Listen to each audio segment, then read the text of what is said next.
They're all right here, buddy. They are? Yep. Oh, they're stretched out all over. Oh, look at that one, boys. I got a hog here. That's what we're at. They're gaffers. Fishing is a numbers game, right? So the more wrecks you hit, the more fish you're gonna catch. The more buoys you check, the more mahi you're gonna catch. So if you're taking your time and you're moving kind of slow, you might not ever get to that spot that's covered up with them. Whereas he was very fast, very quick, and we would spend a few minutes on each spot. If they weren't there, we were moving on. Mahi on.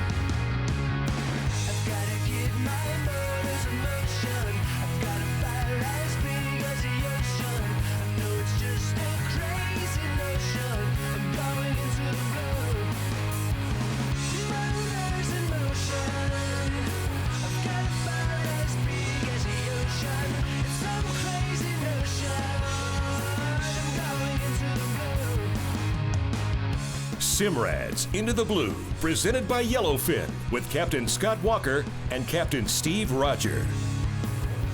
I was excited because I never caught a flounder. I know they're great eating. Like whenever I see them on the menu, I'm always ordering flounder. Got them on the tail meat. You know, I was just excited to see how they do it, how plentiful they are, what they fight like, what the bite's like. Oh, boys! Oh no! We did too much talking. So to spend a day inshore with one of your buddies and hitting all these little wrecks and hard bottom areas was a treat to me. Oh, there he is. Look at Scotty Walker.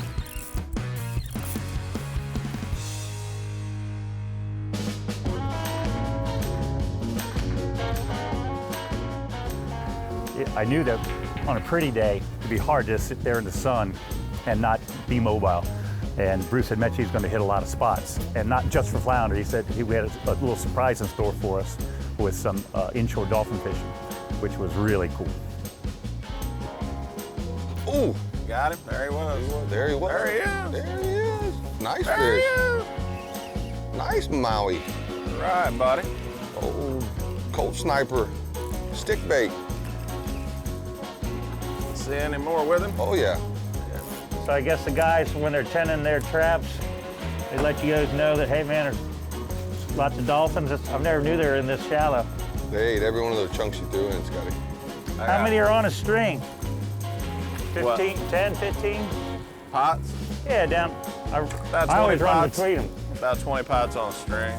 Okay, I got about 8 miles of them here. sweet. It else? take about 8 miles for these butterfish to thaw out. Really? I'll have plenty ready. All right, Cap, you ready to net that thing? Yeah, man. Scotty brought this bait well nut here. Yeah, you're gonna have trouble getting that mahi in there, I think. Oh, look at you. Look at you. All right, let's pump him up. All right, that'll make a sandwich. I'll be ready for the next one. I'll chum them up for you. All right, guys. With the mahi, the first ones you typically see are earlier in the season, and they're usually out near the canyons, near the Gulf Stream, because they're warm water fish, right? You'll see people targeting the lobster balls. They're, you know, out on the edge, 60, 70 miles out near the continental shelf. But as that water warms up and it moves inshore, those mahi start moving inshore. Back. There you go. Got him on.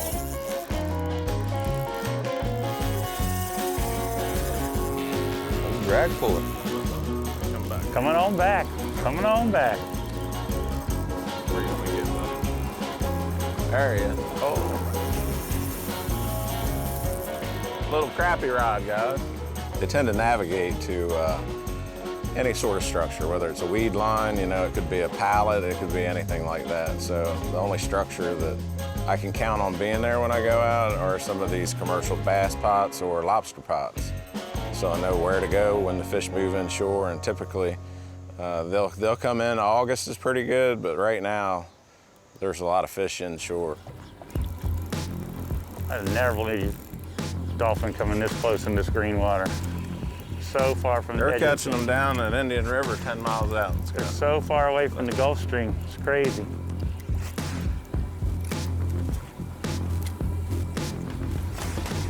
Gonna make a taco, guys. What you want me to do with that? You got him? Yeah.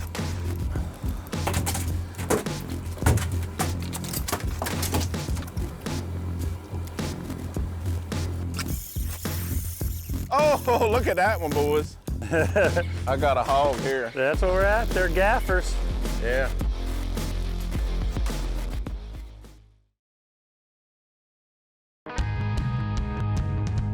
Simrad's Into the Blue, presented by Yellowfin, is brought to you by Simrad, 75 years of innovation in marine electronics. Bioesque Solutions, clean, disinfect, protect. Waypoint TV, the destination for outdoor entertainment. Yamaha, reliability starts here. And by Ameritrail Trailers. Bubba. Golden Boat Lifts. And by Yeti. The only difference I saw about the mahi here was the watercolor, right? So in the Keys, we call it purple. It's just so clear. And that fish is really, really, really blue. When we were pulling up those pots, the fish were a little harder to see.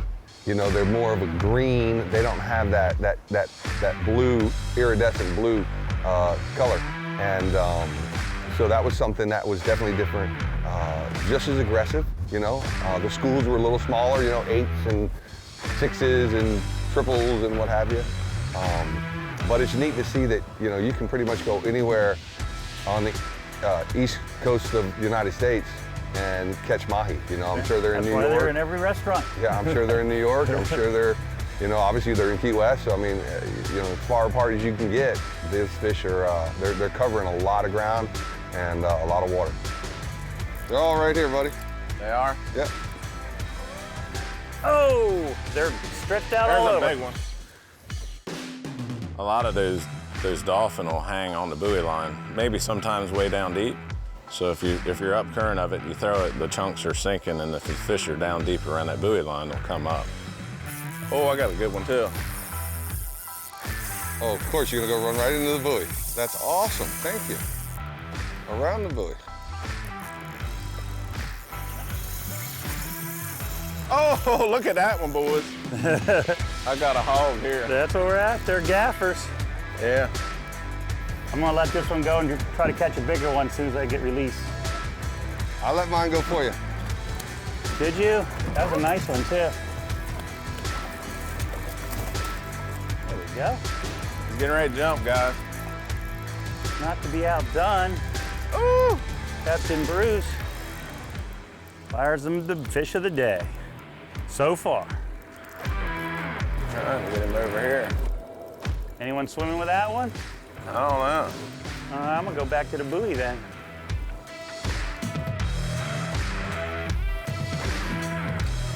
Oh, look at him. That's a good one.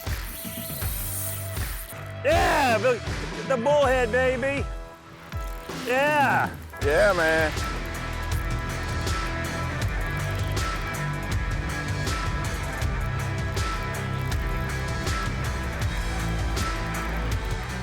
Have to get the gaff out for that one in a I minute. think so. Unless Steve wants to grab him by the tail. Oh, he's hooked up. That's a nice inshore fish there, boys. Pot hopping. Pot hopping, boys. Organized chaos. On bass tackle, right? That's the way it's gonna be fun, right? The schools were relatively small size. 6 to 8 fish. We never saw more than a dozen at a pack for sure. And they were all the same size, whether they were 20 inches long or the pack of gaffers we found on a couple different balls, which were all like 10 pounders. I thought that was unique. I just don't expect, and Bruce didn't mention, of catching fish. A slammer. Slammers. Gaffers were the highlight of that style of fishing, and we did find 2 or 3 pots with the ones we were after. Good job, buddy. Nice shot. Good job. It's fun on that light rod, isn't it? Yeah, it does. Thank you. Workout. Scotty, you get that for me, bub? I got it for you. Nice job, Bruce. Good job, guys. Little flounder and a little mahi. Couple bullheads there. Got some tacos, boys. So Dave, you're lucky we're doing something new. We're going right from the boat to the kitchen. But today we're gonna be cooking these flounders that we caught the other day. And you're gonna stuff them with what? Basically a crab cake. Okay. So it's a any crab cake recipe you want. You put it in there, the crab meat, saltine crackers, Old Bay, egg, mayo, some green onions. So basically with the crab meat here, you don't want to mix it too hard, break it up. So want some lumps in there, so you just fold it over into each other, make sure it's wet enough and dense enough. Basically, if you want to make a crab cake out of it, that's how you start it. You're gonna season a flounder with some Old Bay and proceed to stuffing it. We cut a slit down the middle, made a little pocket, so just start going from there, stuffing it. You go as big or as small as you want, but I think we're gonna, a couple big strapping fellows, we're gonna put a lot in there. And then what? Right after that, what do you do? Put it on the in the oven or on the acorn grill, and in about 30 minutes, you're good. We could do this in the oven, but this is just going to give it a little bit more. Yeah, that lump charcoal, it's gonna be delicious. I'm gonna close the lid at 375 for about 30 minutes.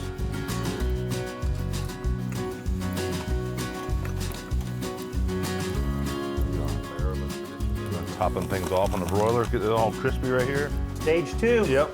The finishing touch. It's hot, baby.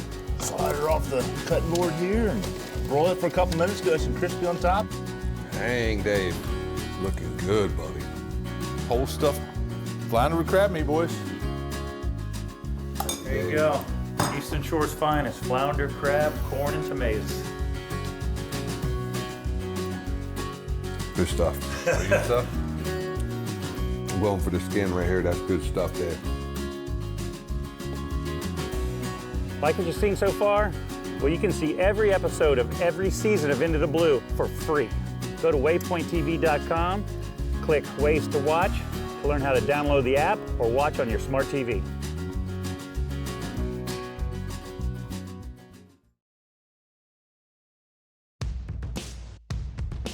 Obviously, we could break down and catch them with bait, but we catch every single one, and we're trying to catch the bigger ones. Yeah. Just be pot hopping. And it's working out so far. We had a couple of duds and a couple of winners. For sure. All right, here comes there's a gaffer and a There's couple some of ones. mahi. There they are, boys. Right there. Oh, I see them. Shoot it. Shoot it a little bit. There's a bull. They're eating chunks. They're getting ready to eat some steel. Mahi on. A lot of times, fishing is a numbers game, right? So the more wrecks you hit, the more fish you're gonna catch. The more buoys you check, the more mahi you're gonna catch. The more sets of birds you go after, the more chances you're gonna catch tuna fish or whatever the case may be. So as quick as you can be, the more efficient you can be. And who knows, that way you're able to maybe find the honey hole, right? So if you're taking your time and you're moving kind of slow, you might not ever get to that spot that's covered up with them. Whereas he was very fast, very quick, and we would spend a few minutes on each spot. If they weren't there, we were moving on. There it is. Ever did that with bass before, sir? That's it. Heck yeah. You want the net? Dolphin whisper. Yeah, buddy. Good job. Good job. Once I caught enough mahi, I was good on the mahi. And we started marketing fish. I asked Bruce, I said, what are those? And he said, those are sea bass. And I had heard that those are really great eating. And that's another species of fish I've never caught. Oh, Got him. on the steel. Got him. Flat fall. If it's a sea bass, it might be legal. What's the size limit on them things, Cap? 12 and a half. 12 and a half. It's a bass. With the iron. Nice. That's a keeper, bro. Look at that lip. He's a keeper. They're so That's black. good eating right there. They're so black. That's what They're I almost hear. blue. That's what I hear. They're great. I need to get me one. These are the mangrove snappers of Maryland. Oh, spit you. That's the one you want to jump off, Bubba. Was it? Yeah. just I a still little guy. haven't saw one. Mine hadn't even jumped. They are pretty fish, man. Strong. So sea bass picky eaters or no? Nah. They like Well, this? sometimes they just don't eat. You know what I mean? Right. But I mean, normally they'll eat whatever Yeah. if they're eating. That's just a single hook, right? Yep. I got him in the side, I think. Got him Yeah. looking. Got it. Yeah. Bye-bye. Nice work. All right. Good job.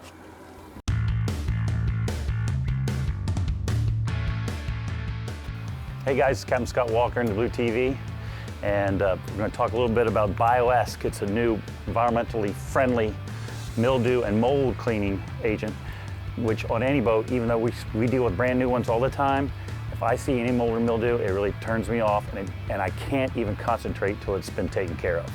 Bioesque is set up to spray on, foam up real strong, and then actually start to stick on the mildew and start breaking it down. The longer you wait, the more it cleans up, and then you can wipe it off with a rag and then off to the next spot. We work really hard to catch a lot of live bait. We're in the Florida Keys. We're highly environmentally friendly, and this Bioesque is made just for that. If it's going to drizzle into the water, it's non-toxic and it's safe for all marine life, and that's another huge benefit for keeping your boat clean and keeping your marina clean. So if you're looking for a quality, eco-friendly boat cleaner, check out Bioesque. It's naturally tough.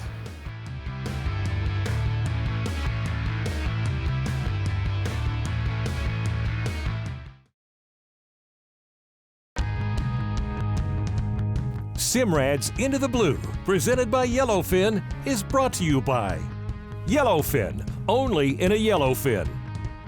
Scales, every degree of water. Hawks Cay Resort, find what lures you. West Marine, for your life on the water. And by Battleborn Batteries. Costa Pro Series. Nikon. And by SpearOneKeyWest.com. Into the Blue is on Instagram, Facebook, YouTube, and Twitter. Give us a follow or subscribe and check out behind-the-scenes footage and wonderful photography posted daily.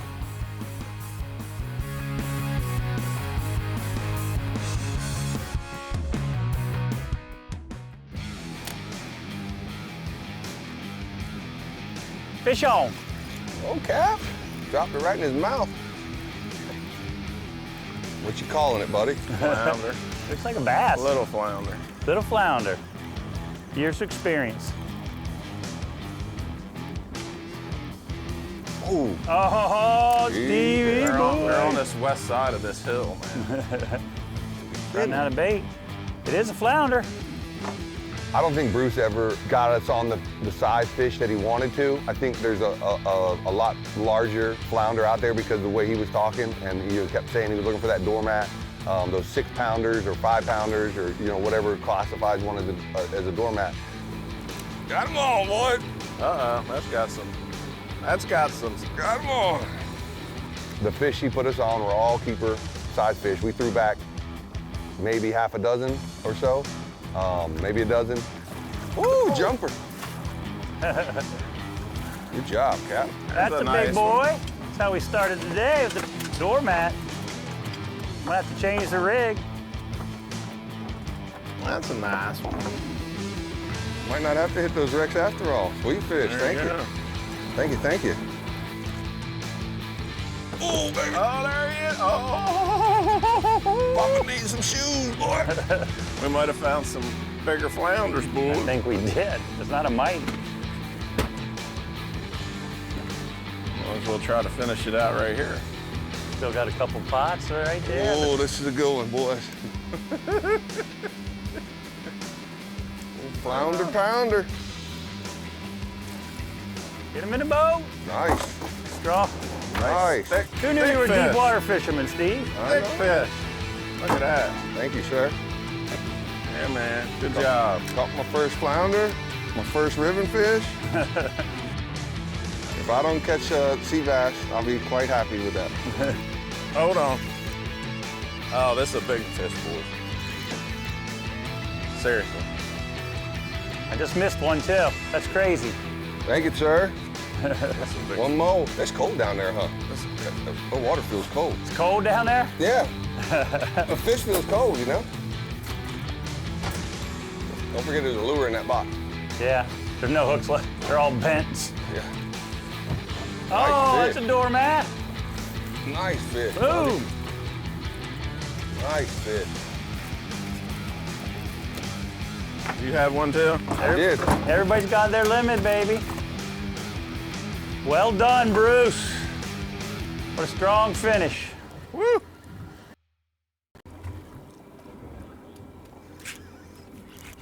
Double header. 10th time was the charm, boys. Oh, one's fighting back. That's a good fish. There we go. He's calling it a net. Calling the net, man. That's a netter.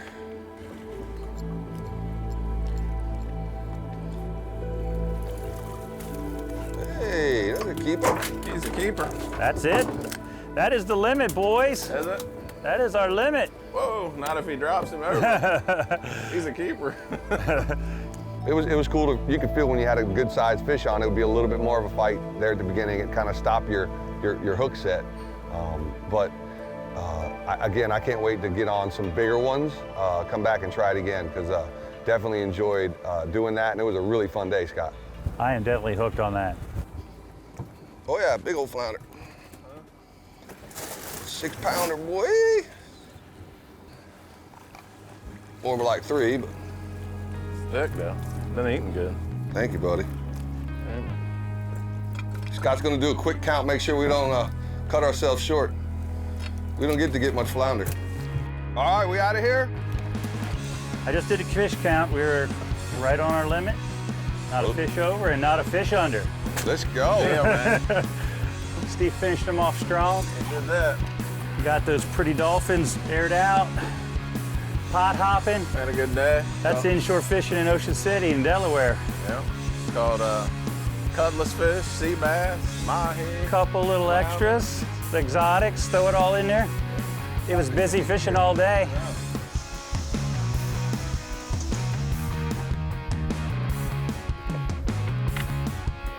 Nope.